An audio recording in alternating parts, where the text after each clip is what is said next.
again, everyone. Welcome to this week's edition of Focus Vandalia. My name is Rich Hopkins. I'm the communications manager for the city. And today we are coming to you from the intersection of Northwoods Boulevard and Falls Creek. Now, this is an intersection that's been under construction for quite some time as a traffic signal project has been underway.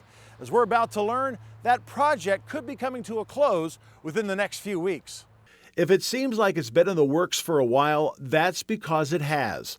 The traffic signal project in front of the Northwoods Boulevard Kroger has been in a holding pattern for several months. What we're waiting on is the traffic signal poles to be delivered. Due to some of the pandemic issues with last year, manufacturing of those type of things was slowed down.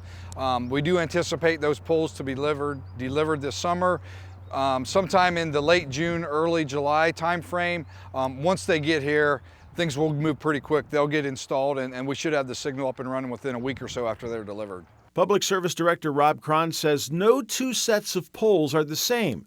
They don't come ready-made and they're manufactured to fit each specific location. We're trying to make this intersection a lot more user-friendly, a lot more efficient for the people coming and going. So that was the reason for the project. One nice thing about the project, if you don't remember what we've talked before, we were fortunate.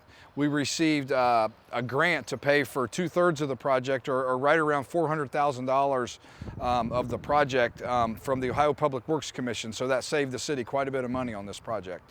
The Northwoods Boulevard project is not the only road work we'll see done this year, as the city's annual street resurfacing project is scheduled to begin soon. As we do typically every year, we'll have our street resurfacing program, and with that goes the concrete repairs that come before the resurfacing. So we do that project every year.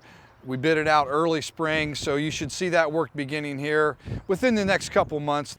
An interim list of streets has been put together for the 2021 resurfacing cycle, but the list is not yet set in stone.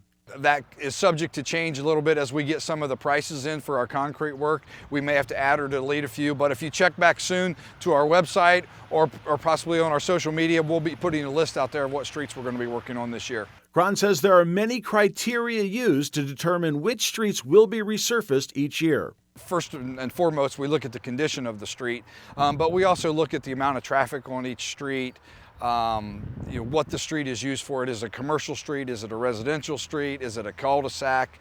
Obviously, we have to give our busy, high traffic areas a little more attention that we might do on a residential street. We also look at what other projects might affect that. If we're going to be doing some kind of utility work in the near future, we don't want to pave a street, come in right afterwards and dig it up to replace a water main or something like that. So there's a lot of factors taken into consideration on that. We try to spread the work around throughout the city so everyone gets their fair share of the tax dollars that are spent on this. So that's how we go about the process. So if you're wondering if your street is one of those getting resurfaced this year, you won't have to wait long for an answer. We should know in the next few weeks which streets will be resurfaced, and we'll have all that information on our website, vandaliaohio.org. That's going to do it for this edition of Focus Vandalia. I'm Rich Hopkins. Thanks for watching, and we'll see you next time.